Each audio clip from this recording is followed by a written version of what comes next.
All I said was, guys, remember what England did to us in all the previous World Cups, when we played in England, when we played in Australia, just remember that. And I think that just lit up a bit of more fire in the girls.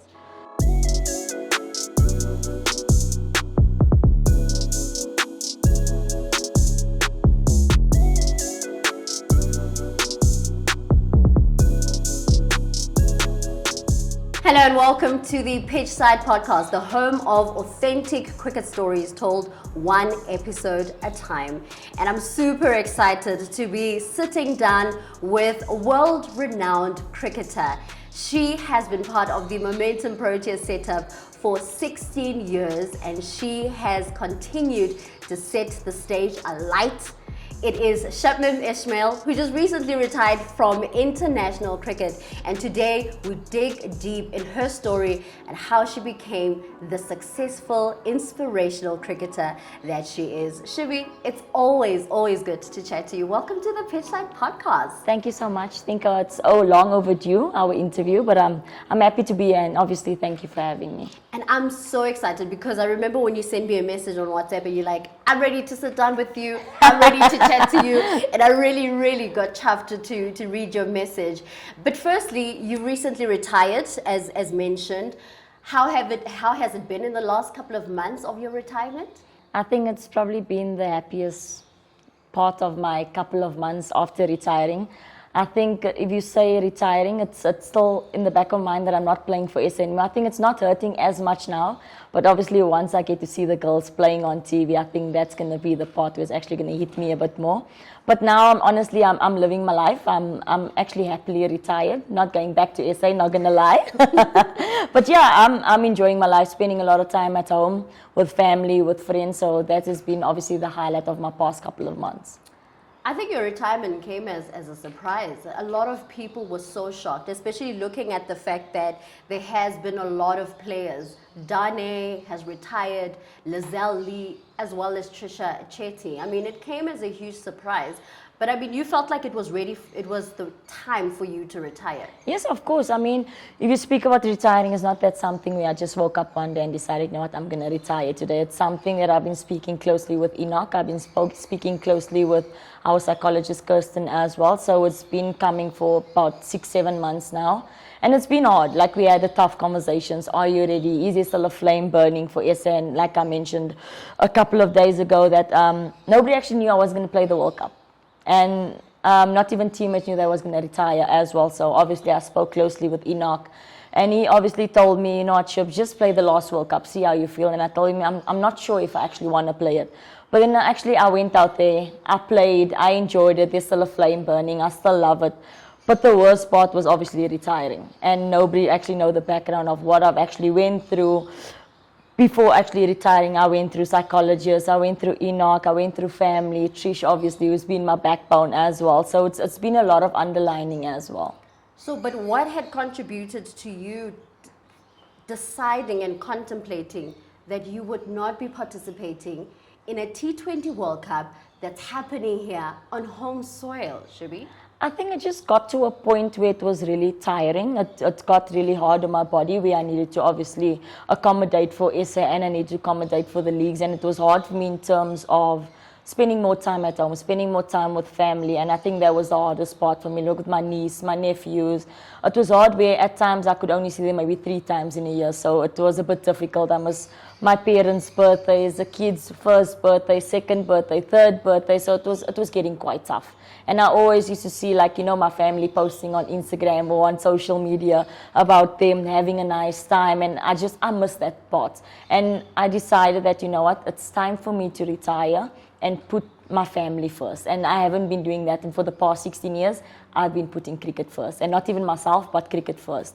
And then, like I mentioned as well, there was lots of underlining where it was tough. You had to obviously make sacrifices playing for your country. And that's what I've done. And it was tough times where I actually had to walk onto the field, put a smile on my face and put my team first, because that's the type of player I am. But then to answer your question again, to retire before a T20 World Cup, like I mentioned, it was hard on my body. It was starting to get very tough, where it was starting to break me down mentally, where I couldn't see more time, couldn't spend more time with my family. And that's where I decided, I don't think I can do this World Cup. It was just mentally, it was training, it was hard mentally and physically, waking up every day, putting in the hard yards. And I think people don't see that part where behind scenes you put a lot of effort in it, actually take a toll on your body. And then also in saying that, when you come out here, people think, oh, it's just fun. Look at it. It's so easy. I wish it was easy, but it's not. It just looks easy, but it's not. I promise you, it's not that easy. And you make it look easy because you went on to that World Cup with so much excitement. We wouldn't have said that you were someone that was contemplating not being part of that World Cup. So tell me about the moment when you were fully convinced that I want to be part of this World Cup for the last time. Yeah, so obviously, as I mentioned, I spoke to Enoch, I spoke to Kirsten. I think the biggest part for me was playing in Cape Town, my home ground, my family, my friends, all my viewers around the world, all our Momentum Protea viewers all around the world, all our supporters. And I said, I couldn't let this one last opportunity go past. And obviously, my teammates still didn't know I was going to retire maybe before the World Cup, maybe after the World Cup. So obviously, going into that World Cup, it was incredible. When I saw my teammates again, I think we had a camp just before the World Cup, and I saw them and I said, you know what, this is it. It broke me down, and nobody knew, but I still went out there and I still done my thing, and I was still enjoying it. I'm always going to enjoy cricket, whether it be for my country, which was obviously always come first, which was my number one, and then obviously the leagues to follow. So I went out there, and you know what, I put my heart on my sleeve, I put my heart out there, and I just played. And you put your heart on your sleeve, and I know that will build up to that World Cup. But I want us to just talk about you growing up in Cape Town and the moment in which you fell in love with the game of cricket. I'm not going to lie, I actually started off playing soccer. Soccer was my first love. I played soccer for a club. I can't actually remember the club's name. I think the coach is probably going to be angry if he sees this. But anyway, I can't remember. But I started off playing soccer, and I was working at that stage for Bytes Management Solutions. I was working as a speed point technician, and obviously it came about that contracts are coming. That was in 2014, and then I had to make a choice between, do I go actually where I'm going to earn much more money, or am I actually going to go with my love and my passion, which was cricket? And Kobus Ruud was still alive then. And I went to him and I said, Coach, I'm confused. I don't know what to do. I'm working. I'm actually happy where I'm at the moment. But also, I don't want to miss the opportunity of doing what I love. It's my passion. It's something I always wanted to do since I was growing up, watching men's cricket. It's something that I want to do. And we sat there and we discussed and we discussed. And it was messages and it was emails and it was calls. And we came to the point and he just told me, you know what, although it's not that much, do what you love. Just go that route and see where it takes you. Maybe down the line, if you're not happy, you can still fall back and say, you know, I want to go back to working. And we took the route, and till today, I'm not disappointed. Not one bit. But before you made that decision, you got approached in your early years by a lady called Melissa. She was watching you play soccer, the game that you absolutely loved as well.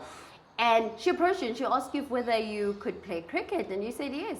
That's correct. So I was actually playing at that stage. I was playing with Vern, I was playing with Buren and Hendricks. We were actually playing a bit of soccer at Webner School, which was just a street away from my house. And every day I'd wake up and I'd see the boys and I'd say, Mom, I'm coming back now. And I'll come like the evening back, and she always say, can you just go and shower? Can you just go in bath? I said, Mom, I actually have good news today. Someone approached me and asked me if I know how to play cricket. She said, cricket? But cricket's always been your first love. I said, yes, Mom, but I also love soccer. I also love, like, it's just fun. You're just running, you're kicking a ball. It's no need to obviously train hard. You just go there, you play, you fit, the running keeps you busy.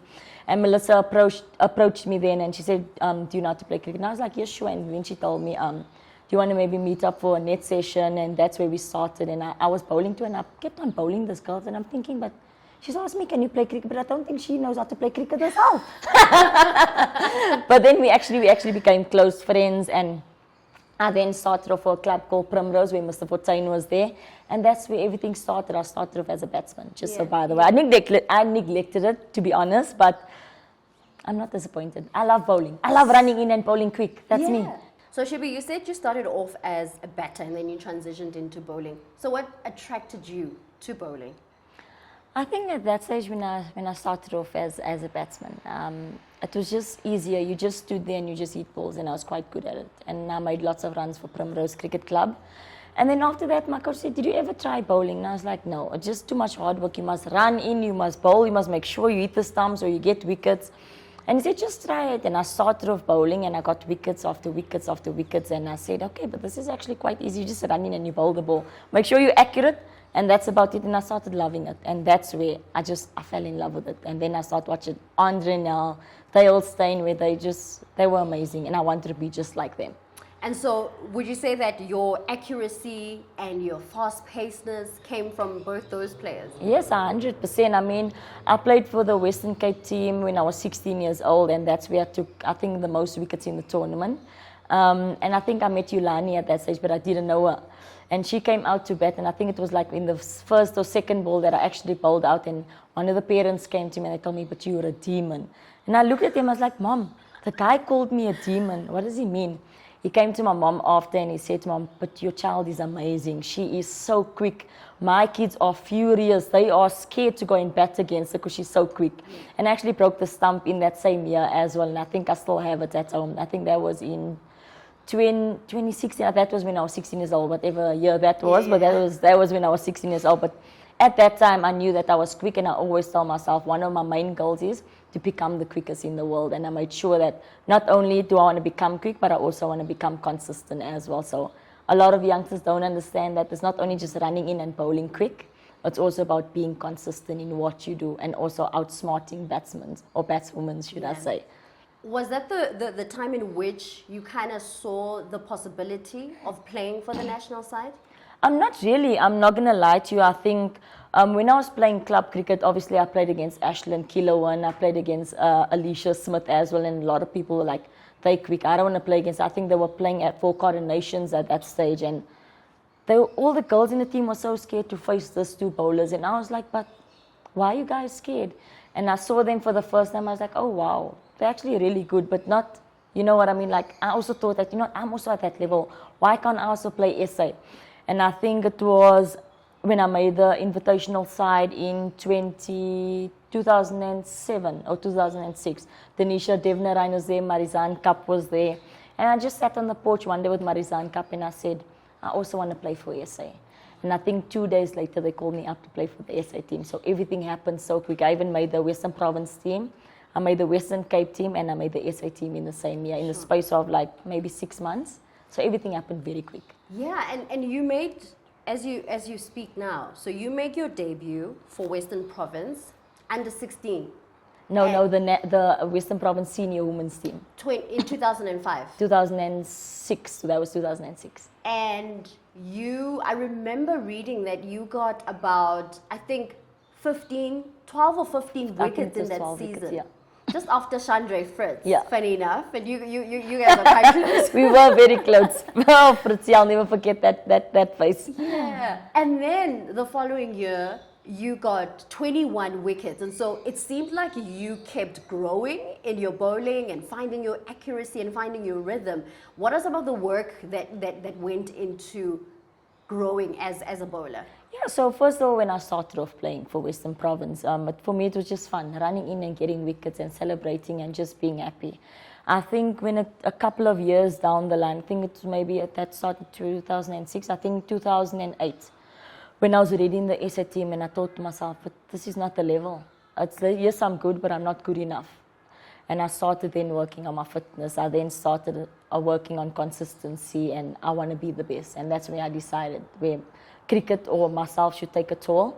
If you want to become the best, you need to train like a proper athlete. And that's where everything started taking a toll. In 2009, I met my first bowling coach, Henry Williams. He saw me playing at Boland Park against West Indies, and I think it was either Dotson or Taylor. They just smashed me all around the park. I think I went for like 21 or something in that over. After the game, Henry Williams walking to the change room, and I didn't know this guy from above. So then I was scared. And he walked in, he said, who's Shabnim Ismail? And I stood up, and I said, me, sir. And he looked at me, he said, you come with me. And I was like, Coach, but I didn't do anything. He said, just go with him. I was like, okay. Went after the game, straight after the game, we went into the indoor nets at Boland Park. And that's where he grind me. He told me, I don't ever want to see any batter hit you like that before. And that's where I got a rude awakening, where I said to myself, okay, this is it. Obviously, it still happens. Yeah. It's part and parcel of the game. Batters are growing, bowlers are growing, and that's where everything took its all. I met him till today. He still coaches me. He still teaches me every single thing that I know now. It's based on Henry Williams. Mentor myself, coaching myself in my bowling, everything. And let's go back to your debut. 20th of January, inbound tour against Pakistan. You're in Pretoria, and you've been drafted to be part of the series. And you played really well. 2 wickets, contributed to a run out. Good start for your international career? 100%. I was so chuffed when I took my first wicket. I was celebrating almost like Imran Tahir. Were you running across the field? I was a bit afraid at first because I'm thinking I don't want the other players to feel less now. So I was just like, keeping it cool and calm. But inside I was chuffed. I was the happiest person. I phoned my mom after the game. I was like, Mom, I took my first 2 wickets for the national team. And she was chuffed, I'm not gonna lie. But there was a lot of cricket that you continued to play throughout that season. Yeah. Because there was the World Cup that happened in Australia, and then there was the inaugural T20 World Cup as well. Do you remember your performances around that period? To be honest, I played in all the T20 World Cups for the Proteas, and the one or the 3 that actually stands, I know the England one we had took the most wickets, and then the Australian one, I just want to forget about that one because I never really done well there. And I always feel like if I'm not contributing to the team, I feel like we're losing. I know that I need to contribute because it is a team sport, so I want to contribute all the time. Whether it's a World Cup, whether it's just a normal series, whether it's wherever I play, club cricket, provincial cricket, I want to always contribute to make sure that, I'm putting my team in the front seat to make sure that we have opportunity to win, to get over that line. But how do you deal with those moments where you don't contribute? How do you deal with it behind closed doors? Yeah, it is tough. I think you're probably the only person that actually asked me that question, and it is tough. When you speak about not contributing, you tend to think of yourself like, am I good enough to still play? But then after, listening to the men speak, when they're going through a dip, especially AB de Villiers, Virat Kohli's, Faf, when they're going through a dip, it doesn't mean you're less of a cricketer or you're less of a bowler. It doesn't mean that you're not good or you need to put all that negative thoughts, but naturally as a competitive cricketer, as a professional cricketer, it does come into your head. What am I doing wrong? Is there more I can do? But unfortunately, you are going to go through those dips. And the thing is, in order for you to succeed, you need to fail. And that's how you're going to climb the ladder, to become the best, to become legendary. And I've learned through the years with Henry Williams to mentor myself, to become mentally strong. Like, if things are not going well, you need to pick yourself up. Yes, it is a team sport.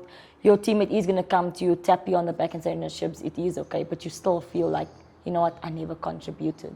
So in that sense, obviously, I go back and I look at footage, I look at videos of myself. I send it to Henry Williams, where did I go wrong or what can I do right? And sometimes you come back and like, Shibs, it's just a bad day or just a bad season or a bad couple of games that you're going through, but you can't bounce back from that. And that is where I differ. I know that you're bound to bounce back. For a batter, if you're out, you need to sit in the sheds, unfortunately. As a bowler, you can get hit for 6 sixes, but you can still come back and get 5 wickets or 6 wickets or as many wickets as you actually want. And that's where I change my mindset of, yes, I did get hit, but I can come back stronger. And that's just how I portray my cricket. That's good, that's good. But then let's look at the time in which you were smacked around the park. I remember you spoke about playing against West Indies, but there was another game where I think you got smacked for 89 runs. And you got 1 wicket in that game. I think it was against England. Do you remember that day? Yes, I do. I actually remember Sarah Taylor coming in and she actually hit me for 4 fours in a row. And Trish came running to me. And Minx came running to me. And Dane came running to me. And I was like, guys, please. At this stage, you are so flustered already. You don't need anyone else speaking to you. So it's already so cramped. You're already thinking to myself, what more can I do? Like, you're trying to bowl your best ball, but it's just not coming out. But it also boils down to execution. And that is unfortunately the truth. At that stage, I was still raw.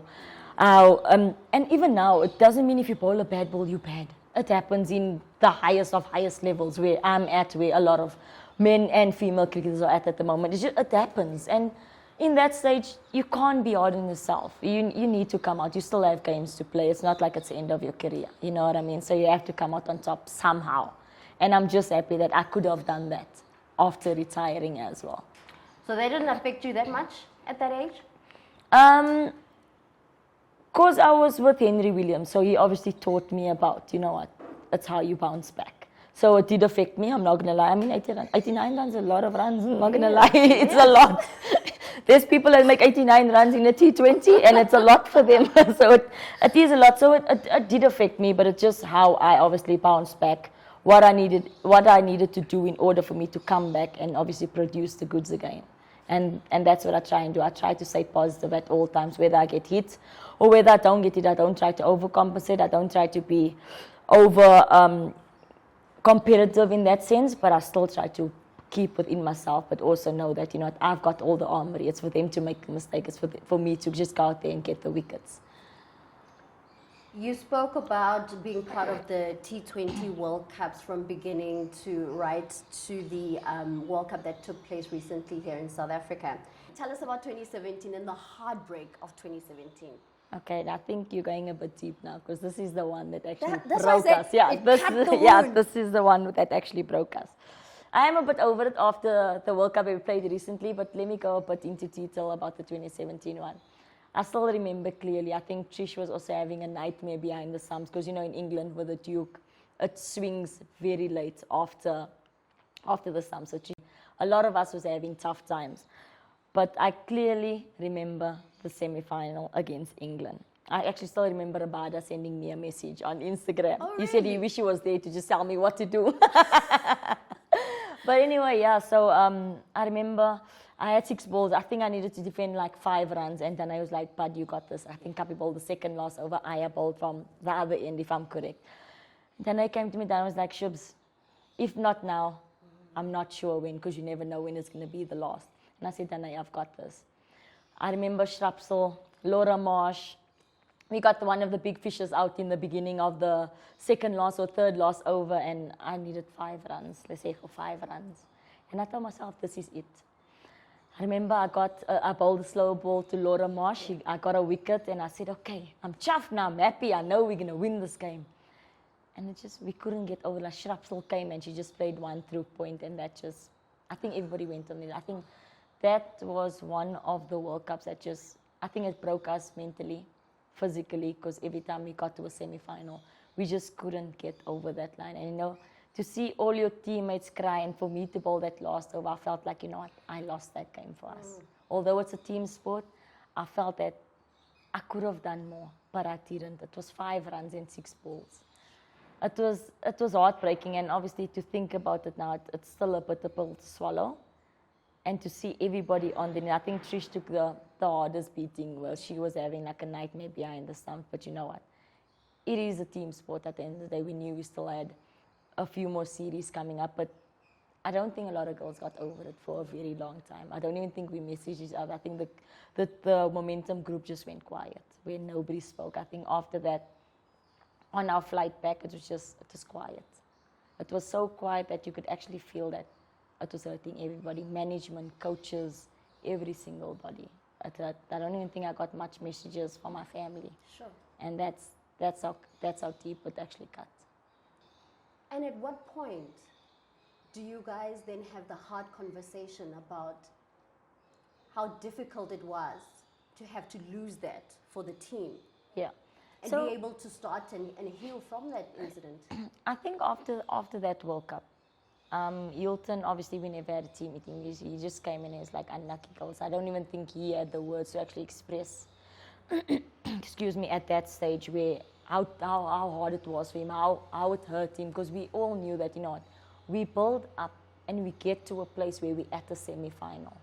And it breaks you just like that after 120 minutes. It breaks you completely as a cricketer. And obviously, after, I think a couple of days, messages then started coming on the group where people were like, it's okay, we have another World Cup. But you know what, it's so hard where you train so hard to get to a World Cup, and you want to go to that semi-final, you want to get over that line, and you just don't do it. And you see how England celebrates, and it breaks you mentally, it breaks you physically as well, when you think about all the hard yards you put in, and you get to a semi-final, and you can't get over that line. I don't even know how to explain it to you as well. It breaks you up. So Shibi, let's go straight to the World Cup that happened here on home soil. I know yes, you spoke about not wanting to be part of it, but you ended up being part of the World Cup, and it ended up being a memorable World Cup for not only you, but for the team. Even if we didn't start off on a good note with that loss against Sri Lanka, what was the mindset and the mood going to that World Cup here in South Africa?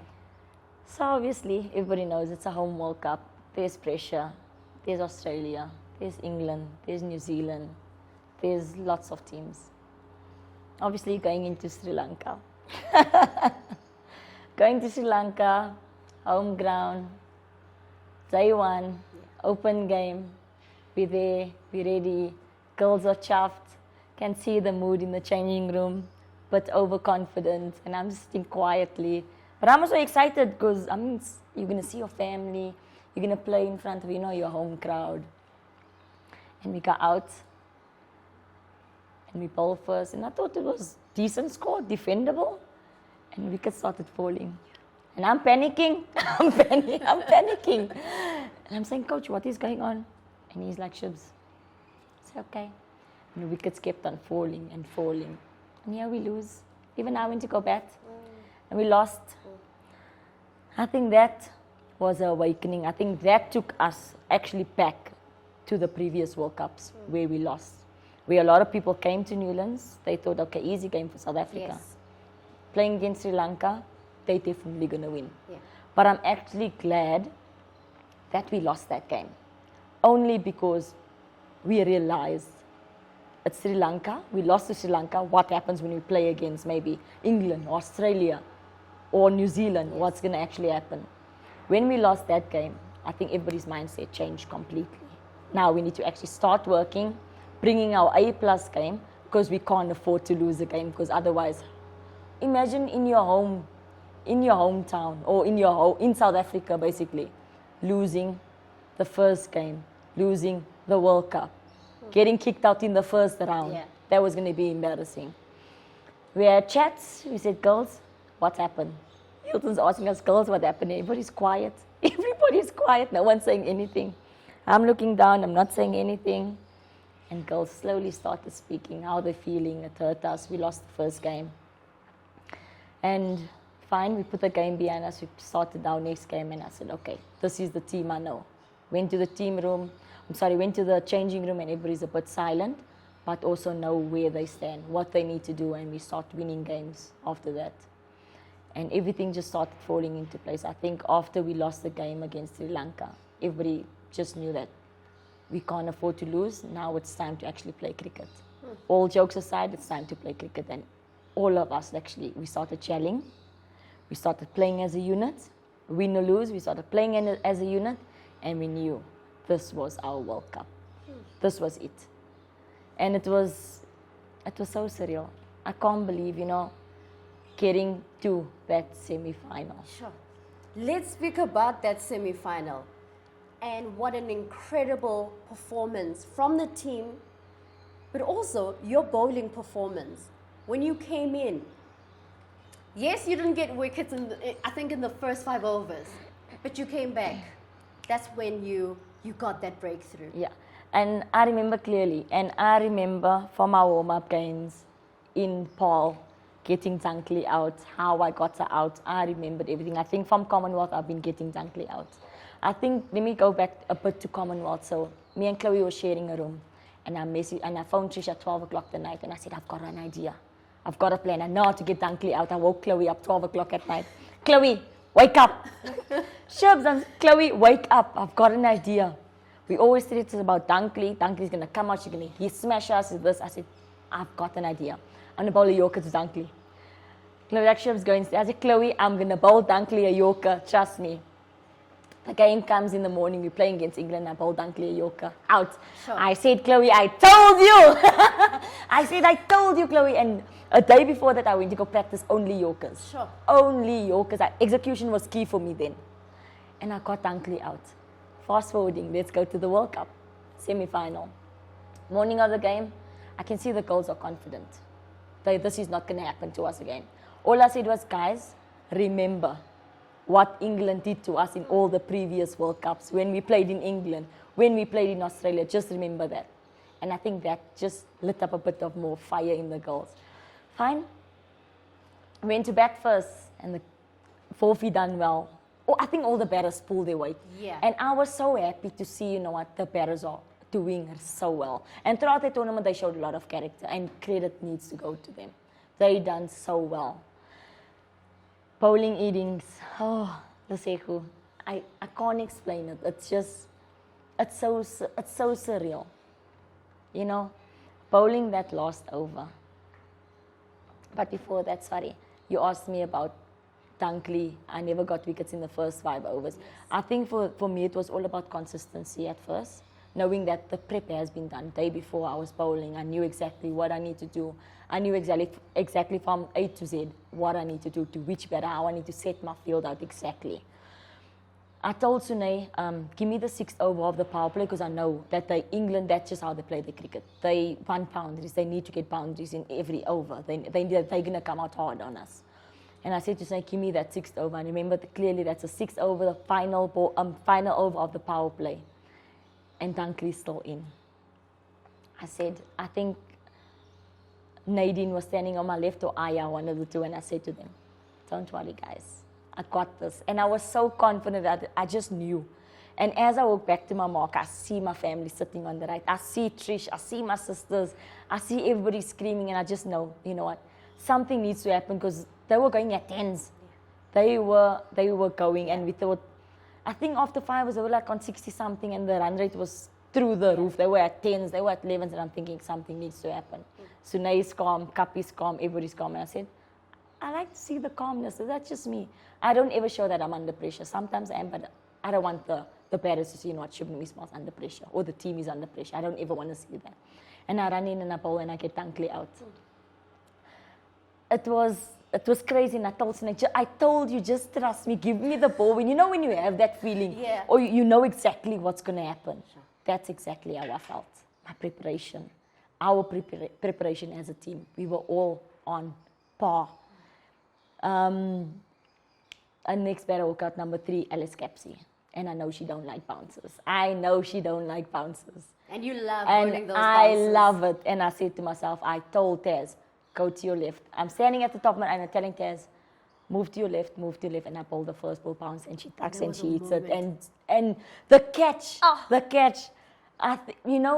crowd, I think they gave us an extra boost.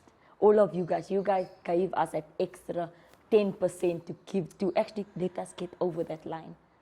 I promise, I'm telling you now, if we didn't play in South Africa and we played against England, sure, and the crowd wasn't on our side, it would have definitely get to us. I know it for a fact. It would have get to us. But the crowd, the team, we were well prepared, we were well balanced. Although we missed out on the retired players at that stage. We did miss them, I'm not going to lie. But we got over that line. And that was the most important part for us. But it was so surreal. I can't, just thinking about it now just gives me that butterflies again. It was, it was moments in that World Cup that I'd never forget. Never. Because it was just so special. I was at Newlands. I was at the stadium. I was shedding a tear because, imagine, we've been waiting for the national side to finally get over the semi-final mark. And you did it. But you also did it in Newlands. And just you bowling that final over as well. It was significant. I don't want to lie. One of your standout moments. 100%. Oh, I don't think I could actually explain. When Sunay told me, I knew, I was looking at the scoreboard. I was like, okay, I'm not going to look at the scoreboard because, there's always that thing of scoreboard pressure. And I never looked, and I knew I had 1 over left. Sunay is holding me for the last. I had cramps, my quads, my hammies, my calves. But once Sunay gave me that ball, and I saw my family, and I saw the crowd, I promise you, before I even bowled that final over, I knew this was it. Aya, Sunay, Kapi's like, Shibs, jy gaan het vir ons doen. Yeah. I said, guys, don't worry, just relax. I don't even know how much I was defending in that over, just to be fair. I just told myself I'm going to try and defend 5. Only reason I said 5 in mind is because I knew what England did to me. Sure. Or done to us, sorry. Yeah. When I had 5 runs to defend. And they still had the captain at the crease. Heather Knight was still there, and I knew if I get Heather Knight out here, I know that there's other batters that I know for a fact how I can actually close that gap. And I ran in, and I got Heather Knight bowled.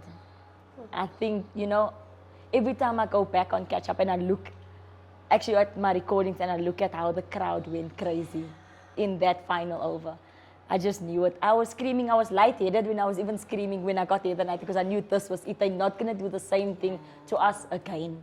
And it was special because it was in Cape Town, where I grew up, where I started off playing cricket. I had my friends, I had my family, I had every single body, the whole world that was supporting us. Not only me, because it's my home ground, everybody. And that was so special. And it hurt me a lot.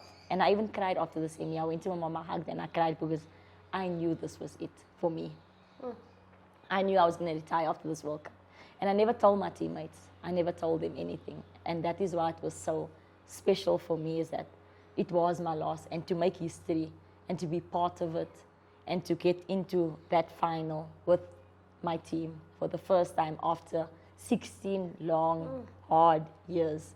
It was unforgettable. And I think that was definitely the highlight of my 16 years playing for my country.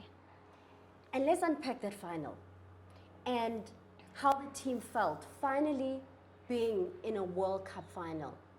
But moreover, like we said, at Newlands, the fantastic stadium of Newlands. And how ready were you? And did the team feel like they could get over the line and potentially walk away with the trophy for the first time in history? 100%. I mean, when we got over that line of the semi-final, it's not like we took our foot off the gas. We knew we had one more big game. And we spoke about it, and everybody knew exactly. Yes, we made history already, but how about we take that trophy and we keep it in South Africa? And we played good cricket. I'm not gonna lie, we played really well. We fought so hard after losing the first opening game against Sri Lanka to come out and get right to a final. You don't always see that. Just the fight we had, the team spirit we had, the way the team gelled. It was lots of tears, lots of hard work, and we went to the final, and we knew we could have done it. So we weren't overconfident. We just knew what we had and what we needed to do in order for us to win that final. And I think that broke me the most. And it broke, I won't say myself, I'd say it broke the team the most. The only reason I say me is because that was my last game. Yeah. And I knew that was my last game for my country. And I knew that we could have still won. Yes, we lost, but I felt that we could have won that game. If we just gave a little bit more, we could have won that game. Where do you think you lost the game? I don't like to play the name game or, call out, but I think that if our batters went harder in the power play, that is where the momentum shifted, where we never went hard enough in the power play. And we speak about getting a certain amount of runs in the first 6 overs, and we never reached that target. What was the target? I think it was about 40 odd, but I think at that stage we were like on 20 odd, if I'm correct. So we were well behind the 8th ball, and that's what Hilton always speak about. We need to go ahead of the game. We can't play catch-up cricket because it's very hard to play catch-up cricket where you're playing against England, Australia, New Zealand, or whoever it may be. Even against Sri Lanka when we lost in the opening game. Cricket is moving forward, unfortunately. And that is the truth in female cricket, in the female environment at the moment, everybody's moving forward. So in order for us to move forward, we need to make sure that when we step over that boundary rope, whether it be a series, a World Cup, wherever, we need to start playing the game of, the way England bats, the way Australia bats, we need to do the exact same to them. Because if you think about it, we've got Kapi, we've got Aya, we've got Klaas, we've got Tumi, we've got myself, we've got Nadine, the pace bowlers in the team. And then you look at Australia, they've got pace bowlers as well. But if you compare it, I don't see it as a big difference. And the way we play in the nets, I just want us to come out there and play that non-fearless cricket where we go out there and we just hit balls. We do what we do in the nets. And sometimes I don't see it, and I always try to understand from a batter's point of view. What is the difference? Are we afraid to get out? Are we afraid that if I lose my wicket, what's the next person going to think? Or do we actually just want to go out there and still, play with pride, play with passion, play with fearless cricket where you go out there and if you're out, you're out. And that's a nice part. I spoke to Quinny once, I think when he just started afresh in the SA team, and he told me, I just want to go out there and hit balls. And he still does it till today. whether he gets out or not, yes, he has his time where he's going to sulk, where he knows what he did wrong, but he goes out and he makes sure that when he's out there, he makes a name for himself. He shows that appearance at the crease where he knows that, you know what, I'm here. You need to get me out. And that's what I want for us. And I say us because I still feel I'm part of the team. And I want for us to play fearless cricket. I want for the ladies to grow and go out there and play the brand of cricket that no one knows the Momentum Proteas can play. And that is the only difference. We've got all the armory. We've got all the players. Just go out there and play cricket. So how soon do you think we can get that World Cup trophy? I mean, you're not part of the team anymore, so what are our chances? You know what? I still think we have a good chance. I strongly believe it. Just for us to go out there and, like I mentioned to you, play fearless cricket. Go out there, and if you get out for 89, if you get out for however much runs, you get out. Don't stop fighting, because that's the type of brand of cricket I play, whether it's wherever. Don't stop fighting. You never know. You never know if you're going to make it over that line or if you're not going to make it over that line. Just go out there and just play, enjoy yourself. I know we need to wrap up because you still need to practice because you'll be jetting off to the 100 soon. But I mean, you've had a great opportunity of playing alongside Dane as well as Marizan Cup, being part of the Oval Invincibles of the 100. You walked away with a trophy. You got even an award in that final for playing so well. What do you remember about just winning that trophy and being part of the winning team? Yeah, so I think that all started with the WBBL when we played in the final. We won the final. I got the player of the match in the final, and that's where I knew what it takes to get into a final, to win a final, to play under pressure, to get one of the world's greatest out, Meg Lanning. And I think that changed my whole perspective of I wanted the Momentum Proteas to feel that special feeling of getting into a final. Yes, they know what it is now to get into a final, and now they know what it's going to take to actually win the final. So I'm happy that we could get over that line of passing the semi-final line, and I hope it doesn't happen again when we get to a semi-final and we lose, because I'm going to be angry. But yeah, so now we know what it is like, and now I know we can move it, and that's why I'm saying, yes, we can win the final now, because the girls know what it feels like. They know what to do in order for them to win that final. And then coming back to your question of the Oval Invincibles, we won it 2 years in a row, playing alongside Dane and Kapi. It's a special feeling. Like, you still feel you're part of SA, because there's 3 South Africans in the overseas team. And then playing under Dane. I know Dane inside out. Dane knows me inside out. She knows when to call upon me. She knows when to call upon Kapi. She knows when to call upon a lot, because she reads the game very well. And that's what I love about Dane as a captain. The way she reads the game, not a lot of captains has that. And not a lot of players that played under, I can actually say this, because I've played under Dane, I've played under a lot of captains so far, but the standout for me about Dane is that the way she reads the game, the way she moves forward, and the way she captains the troops. And that's what I love, is that at the Oval Invincible, it doesn't matter whether you're senior or junior. It's about playing your best cricket, making sure the youngsters in the team is comfortable, and making sure we can get the best out of them. And that is what we done at the Oval Invincibles, is that we played as a unit and we won.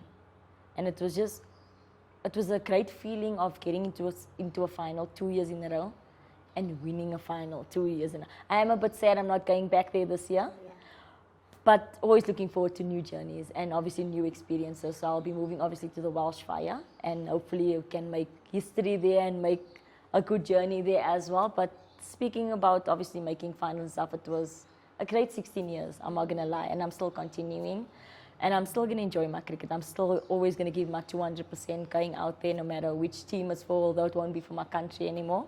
But obviously, still playing cricket still makes me happy. It's still my passion, it's still the love of the game. So hopefully I can still play for the next 3 to 5 years and still enjoy myself. Yeah, I think you still have a lot of fire in you, so we'll definitely look out for you as you continue playing in all these leagues. I would love to continue this conversation, but I feel like you need to come back for part 2, Shivi. Yeah, sure, why not? Please do come back, because I mean, there's this Heartbreak that you've been part of. There's the CPL. There's so many leagues that you will be continuing to play for, and I think it would be great for us to unpack that journey and how it has been.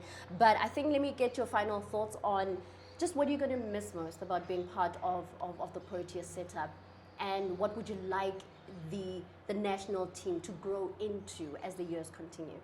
Yeah, so obviously I'm going to miss wearing my green and gold. I'm not going to lie. I think that was special for me. Every time I put on my green and gold, I know that the best part is holding my teammates and singing the national anthem. I think that's one thing I'm really going to miss. What I'd like to see, obviously, for the Momentum Proteas moving forward, I'd love to see them play fearless cricket.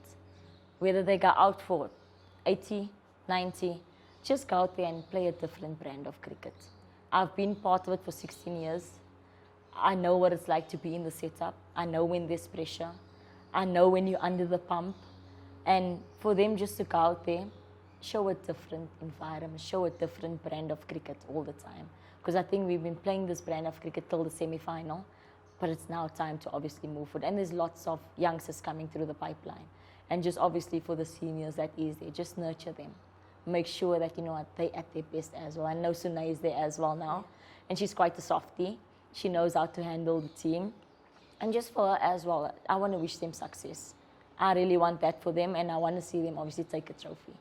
It's going to hurt me because I'm not going to be part of it, but I'll still be happy that I could be part of the journey leading up from the youngsters to what the team is now and to how the performances is now compared to how it was before. Beautiful, absolutely beautiful.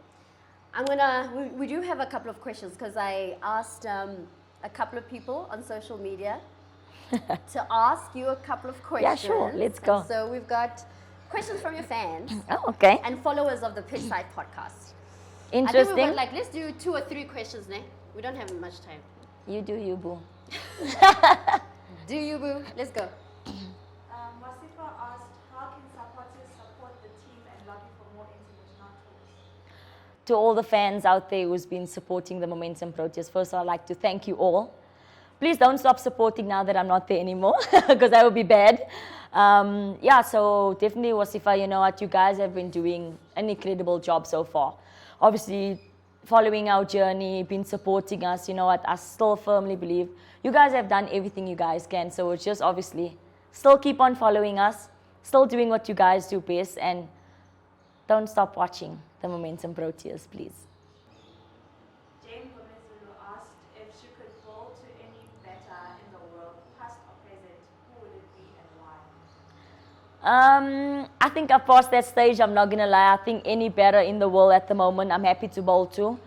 And also in saying this, I don't think it's arrogance. I think it's more confidence from my side. In the past 16 years, I've bowled to a lot of great batswomen over the past 16 years. So for me, it's about just going there and making sure my job is done, as in terms of behind the scenes, in terms of making sure my preparation is done. And I think that puts me in front of batters.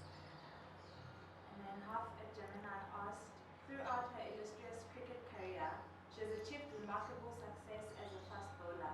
Looking back, what would she say was the most challenging moment she's faced on the field, and how did she overcome it to emerge stronger as a player?